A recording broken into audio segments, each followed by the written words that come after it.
Hi tears, எல்லோரும் எப்படி இருக்கீங்க? Welcome back to our channel. Hope எல்லோரும் ஹெல்த்தியாக சந்தோஷமாக இருப்பீங்கன்னு நினைக்கிறேன். ஸோ வீடியோ பார்த்தீங்கன்னாவே கண்டிப்பாக கண்டுபிடிச்சிருப்பீங்க. ஆமாங்க, தங்கச்சியோட வளகாப்பு வீடியோ தான். செப்டம்பர் 6 நல்லபடியாக நடந்து முடிஞ்சிச்சு. எங்கள் அம்மா அப்பாவுக்கு பார்த்தீங்கன்னா நாங்கள் ரெண்டே பொண்ணு, நான் ஒன்று, தங்கச்சி ஒன்று. தங்கச்சி ஹஸ்பண்ட் பார்த்தீங்கன்னா சென்னையில் ஐடியில் ஒர்க் பண்ணிட்டு இருக்காங்க. அவங்களுக்கு ஆல்ரெடி ஒரு பையன் இருக்கான், 8 இயர்ஸ் ஓல்டு. அவன் பேர் ஆரோ. இது வந்து செகண்ட் ப்ரெக்னென்சி. இப்போ வந்து ஸ்டார்டிங் 7 மந்த் ஆகுது. இதில் வளகாப்பு வைக்கலான்னு 1 மந்த் பிஃபோரே டிசைட் பண்ணது தான். நான் எந்த வீடியோலையும் அனௌன்ஸ் பண்ணியிருக்க மாட்டேன், சர்ப்ரைஸாக இருக்கட்டும். எங்கள் ஃபங்க்ஷன் அன்றைக்கே பார்த்திங்கன்னா இன்னொரு ஃபங்க்ஷன் இருந்தது. அப்பாவோட தம்பி, அதாவது சித்தப்பா பையன், எங்களோட தம்பிக்கு வந்து நவம்பரில் மேரேஜு. எங்கள் ஃபங்க்ஷன் அன்றைக்கி வந்து உறுதிமொழி வார்த்தை ஃபங்க்ஷன் இருந்தது. அவங்களும் அந்த சைடு வர முடியல, நாங்களும் அந்த சைடு போக முடியல. அப்பாவோட ரிலேட்டிவ்ஸ் மோஸ்ட்லி அங்கே ஃபங்க்ஷன் அட்டன் பண்ணங்காட்டி நாங்கள் இன்வைட்டும் பண்ண முடியல. அம்மாவோட ரிலேட்டிவ்ஸும் மாப்பிளோட ரிலேட்டிவ்ஸும் அட்டன் பண்ணியிருந்தாங்க வளகாப்பு ஃபங்க்ஷன் பார்த்திங்கன்னா 9:30 to 10:30. மார்னிங் டிஃபன் எதுவும் ஏற்பாடு பண்ணல. எங்களுக்கு மட்டும் அளவாக இட்லி உப்புமாவும் செஞ்சு சாப்பிட்டு வரவங்களுக்கு காஃபி டீ எல்லாம் போட்டு ரெடி பண்ணி வச்சுருந்தோம். குட்டீஸ் எல்லாம் நேரமாகவே எழுப்பிவிட்டு குளிக்க வச்சு ரெடி ஆகிட்டோம். 9ங்கிறப்ப 1 by 1 வர ஆரம்பிச்சிட்டாங்க. அவங்களுக்கு காஃபி டீ எல்லாம் குடித்து உட்காந்து பேசிட்டு அதெல்லாம் டைம் இருந்தது. எல்லாம் பொறுமையாக பேசிவிட்டு 9:30ங்கிறப்ப ஃபங்க்ஷன் ஸ்டார்ட் பண்ணிட்டோம். ஃபங்க்ஷன் பார்த்திங்கன்னா இது மாப்பிள்ளையோட அக்கா, அதாவது எங்கள் அண்ணி, அவங்க தான் வந்து தொடங்கி வைக்கணும். வளையல் போட்டு விடுறது பார்த்திங்கன்னா தாய் மாமா முறை இல்லைன்னா அண்ணி முறை, அவங்க தான் வளையல் போடுவாங்க, நாங்கள்லாம் போட முடியாது. ஃபஸ்ட்டு பார்த்திங்கன்னா ஃபங்க்ஷனில் வந்து எந்த ஃபங்க்ஷனாக இருந்தாலுமே எங்கள் சைடு மஞ்சளில் ஒரு பிள்ளையார் பிடிச்சி வச்சு அதுக்கு திண்ணீர் சந்தனம் குங்குமம் வச்சு ஒத்தப்படையில் காணிக்க வச்சு பிள்ளையாருக்கு வந்து ஆரத்தி எடுத்துட்டு அதுக்கப்புறம் தான் ஃபங்க்ஷன் தொடங்குவோம். அந்த இதுதான் நடந்துட்டுருக்கு இப்போது.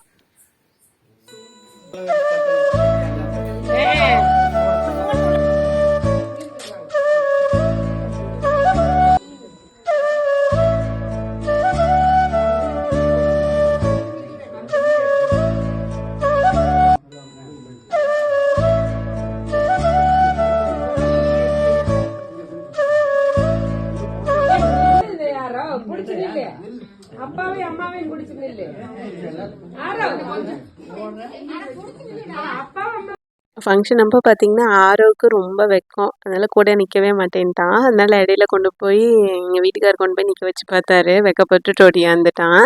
ஃபங்க்ஷன் பார்த்திங்கன்னா நல்லபடியாக ஸ்டார்ட் ஆகிடுச்சு. ஃபஸ்ட்டு பார்த்திங்கன்னா எல்லாம் சாமி கும்பிட்டு ஃபங்க்ஷன் ஸ்டார்ட் பண்ணோம். வளையல் போடுறது பார்த்திங்கன்னா ஃபஸ்ட்டு வந்து வேப்பிலை இருக்குல்ல, வேப்பந்தலையில் வந்து காப்பு மாதிரி பண்ணி ஃபஸ்ட்டு அந்த இதுதான் விலையெல்லாம் போடுவாங்க, காப்பாக போடுவாங்க. அது எதுக்கு தெரியுங்களா? ப்ரெக்னெண்ட்டாக இருக்க பொண்ணுக்கும் வயிற்றில் இருக்க குழந்தைங்களுக்கு வந்து எந்த கிருமியும் சீக்கிரம் வந்து அஃபெக்ட் பண்ணக்கூடாது அப்படிங்கிறக்கோசரம் அந்த இது போடுறது. அதுக்கப்புறம் பார்த்திங்கன்னா வளையல் போட ஸ்டார்ட் பண்ணுவாங்க. அது ஒத்தப்படையில் போடுவாங்க. எங்கள் ஊர் சைடு பார்த்திங்கன்னா சிவப்பு கலரும் பச்சை கலரும் தான் போடுவோம். ஒரு கையில் சிவப்பும் ஒரு கையில் பச்சையும், மொத்தம் 21 வளையல் போடுவாங்க. ஒரு கையில் 10, ஒரு கையில் 11. ஃபஸ்ட்டு வந்து ரைட் சைடு இருக்க கையில் தான் போடுவாங்க.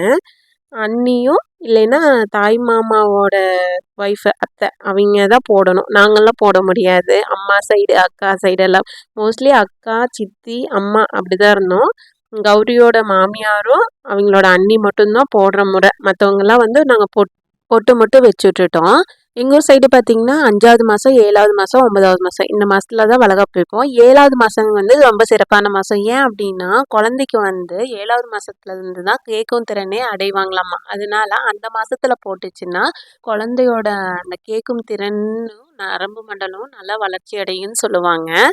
அப்புறம் பார்த்திங்கன்னா ப்ரெக்னென்சி டைமில் போடுற கண்ணாடி வளையல் வந்து சீக்கிரம் உடையக்கூடாதுன்னு சொல்லுவாங்க. உடஞ்சாலும் ஒன்றும் தப்பு கிடையாது. கண்ணாடி வளையலை பொறுத்த வரைக்கும் ஒரு வளையல் 2 வளையல் போட்டால் தான் சீக்கிரம் உடஞ்சிடும். நீங்கள் டஜன் கணக்கில் போட்டு பாருங்கள், கண்ணாடி வளையல் உடையவே உடையாது. அது கண்ணாடி வளையலோட தன்மை அந்த மாதிரி. என்னதான் கண்ணாடி வளையல் போட்டாலும் என்னோட கண்டுபிடிப்பு ஒன்று இருக்குங்க. என்ன தெரியுமாங்க? ப்ரெக்னென்சி டைமில் வந்து கண்ணாடி வளையல் எதுக்கு போடுது தெரியுமா? நம்மளை நம்பி வயிற்றுக்குள்ளே ஒரு ஜீவன் இருக்குது, அதை நாம் தான் பத்திரமா பார்த்துக்கணும் இந்த பூமியில் கொண்டு வந்து சேர்க்குற வரைக்கும் அப்படின்னு அலாட் பண்ணுறதுக்கோசரமே போடுற மாதிரி இருக்குங்க. என்னை பொறுத்த வரைக்கும் வளையல் போட்டதுக்கப்புறம் ஒவ்வொரு டைமும் ஞாபகப்படுத்தும். தூங்கி எந்திரிக்கிறப்போ எந்திரிச்சு உட்காந்து தான் அந்த சைடு திரும்பி படுக்கணும்னு சொல்லுவாங்க. அப்போல்லாம் நான் இப்படின்னு எந்திரிக்கிறப்பெல்லாம் கண்ணாடி வளையல் ஞாபகப்படுத்தும். அது மாதிரி நான் போய் ஒரு வேலை செய்கிறேன்னா அது ஃபஸ்ட்டு கண்ணாடி வளையல் தான் ஞாபகப்படுத்தும். நம்ம வயிற்றுக்குள்ளே ஒரு குழந்தை இருக்குது, நம்ம பொறுமையாக தான் வேலை செய்யணும் அப்படின்னு சொல்லிட்டு அதுக்கோசரமே போடுற மாதிரி இருக்கும். நம்ம பொண்ணா பிறந்ததுக்கே ஒரு உரிய அடையாளமே இந்த தாய்மை அடையிறது தாங்க. ஒரு உயிரை வந்து இந்த பூமிக்குள்ள கொண்டு வந்து சேர்த்துறது தான். நம்ம இந்த காலத்துலலாம் 1 2க்கே அப்பாடாங்கிறோம். அந்த காலத்துலலாம் 6 7 8ன்னு இருந்தாங்க. அது பார்த்தீங்கன்னா நார்மல் டெலிவரி. இப்போல்லாம் சிசேரியன் போயிடுறோம். எங்கள் வீட்டில் பார்த்தீங்கன்னா என்னோட என் தங்கச்சி போல்டான பொண்ணு. எனக்கு 2மே பாப்பா தம்பி 2 பேருமே சிசேரியன் தான். தங்கச்சிக்கு வந்து நார்மல் டெலிவரி தான். செகண்டும் நார்மல் டெலிவரின்னு நினைக்கிறேன். அந்த செகண்ட்லேயே ஃபங்க்ஷன்ஸ் எல்லாம் அட்டன் பண்ணி முடிச்சுட்டு கிளம்பிட்டாங்க. அவளுக்கு பிடிச்ச மாதிரி எதுவுமே செஞ்சு கொடுக்க முடியல. உனக்கு குழந்தை பிறந்துட்டு வந்ததுக்கு அப்புறம் தான் போய் பார்க்கணும். அம்மா சென்னை கிளம்பிடுவாங்க. ஃபுட்டு பார்த்தீங்கன்னா அன்னபூர்ணாவில் ஆர்டர் பண்ணியிருந்தோம். ஒரு 12ங்கிறப்ப வந்துருச்சு. 12:30ங்கிறப்போ நாங்கள் பரிமாற ஆரம்பிச்சிட்டோம். ஃபஸ்ட்டு பார்த்தீங்கன்னா தங்கச்சி வீட்டுக்கார் சாப்பிட்டதுக்கப்புறம் மற்றவங்களுக்கு எல்லாமே போட ஆரம்பிச்சிருந்தோம். சாப்பாடு பார்த்தீங்கன்னா லெமன் ரைஸு, புளி சாதம், தக்காளி சாதம், கல்கண்டு சாதம், தேங்காய் சாதம், அது போக சாப்பாடு, சாம்பார், புளிக்குழம்பு, தயிர், அப்பளம், வடை, பாயாசத்தோட சூப்பராக இருந்தது. எல்லாம் சாப்பிட்டுட்டு 3 மணி வரைக்குமே எல்லாருமே ரிலேட்டிவ்ஸ் இருந்தாங்க. அப்புறம் கொஞ்சம் ஃபோட்டோஸ் எல்லாம் எடுத்துகிட்டு இருந்தோம். அதோட கிளிப்பிங்ஸும் கூட ஆட் பண்ணுறேன். பார்த்தீங்கன்னா நீ பாப்பாவா தம்பியான்னு தெரியல.